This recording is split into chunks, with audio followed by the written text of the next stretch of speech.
ఎవరైనా మిమ్మల్ని లంచం అడిగారనుకోండి, మీరేం చేస్తారు? ఒక బస్ కండక్టర్ ఏం చేశాడో తెలుసా? తనని లంచం ఇమ్మని అడిగిన అధికారిని చెప్పుతో కొట్టిన ఘటన ఇప్పుడు సోషల్ మీడియాలో వైరల్‌గా మారిపోయింది. అసలేం జరిగిందంటే హైదరాబాద్ నుంచి నారాయణఖేడ్‌కి వెళుతోంది ఆర్టీసీ బస్. ఈ క్రమంలో ఒక ప్లేస్‌కొచ్చిన తర్వాత చెకింగ్ ఇన్స్‌పెక్టర్ బస్సు ఆపాడు. లోపలున్న ప్రయాణికులందరూ కూడా టికెట్ తీసుకున్నారా లేదా అని చెక్ చేశాడు. అలాగే కండక్టర్ కూడా అందరికీ టికెట్స్ ఇచ్చాడా లేదా, తన డ్యూటీ తను సరిగ్గా చేస్తున్నాడా లేదా అని పరిశీలించాడు. ఈ నేపథ్యంలో ఒక ప్రయాణికుడు టికెట్ లేకుండా ప్రయాణిస్తున్న విషయాన్ని గమనించాడు.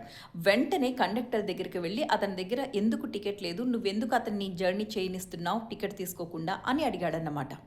దాంతో కండక్టర్ కాస్త తడబడినా తర్వాత ఎక్కడో మిస్ అయ్యి ఉంటాడు సార్, ఫుల్‌గా ఉంది కదా బస్సు, ఆ ఒక్క వ్యక్తి టికెట్ తీసుకోవడం మిస్ అయ్యి ఉంటుంది అని చెప్పి నచ్చ చెప్పే ప్రయత్నం చేశాడట కండక్టర్. కానీ అతను వినలేదు. నీ మీద కేస్ ఫైల్ చేస్తాను, అలా చేయకుండా ఉండాలంటే 30,000 రూపాయలు నువ్వు నాకు లంచం ఇవ్వాలి అని అడిగాడట.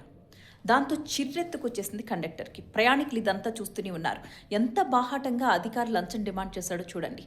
వెంటనే ఇతను అతన్ని బస్సు నుంచి బయటకు లాక్కొచ్చి చెప్పుతో కొట్టాడు ప్రయాణికులందరి ముందే. ప్రయాణికులు కూడా ఆ కండక్టర్‌ని సపోర్ట్ చేశారు. మేమందరం మా కళ్ళతో చూసాం అతను లంచం డిమాండ్ చేయడం. కండక్టర్ ఎంత చెప్తున్నా అతను వినిపించుకోకుండా నువ్వు డబ్బులు ఇవ్వు, లంచం ఇవ్వు, నీ మీద కేసు లేకుండా చేస్తాను అంటున్నాడు అని చెప్పి. మీకేమనిపించింది ఈ ఉదంతం? ఆ కండక్టర్ చేసిన పని కరెక్టే అనిపిస్తోందా?